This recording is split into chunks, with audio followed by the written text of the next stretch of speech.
Alright, so in this video I'm going to show you how to change the smart key fob for the Honda Insight. This is used from 2019, 2020 into present.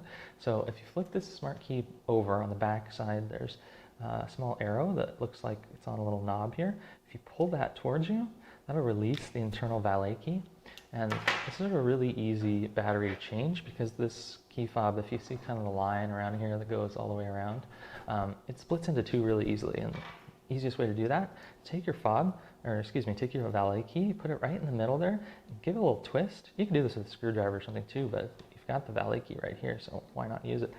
And just give this a little twist here, and this thing will pop into two pieces really easily.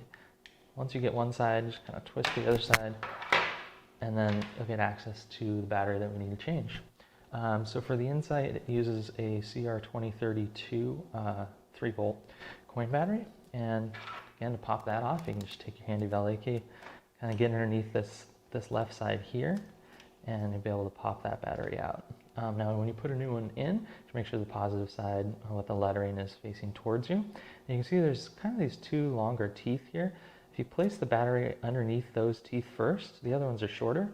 There's not really much of an overhang to them, and so you can easily get the key back in. So that'll save you a lot of frustration if you kind of figure that out. So go ahead and pop the other side back on once you've got the fresh battery in there.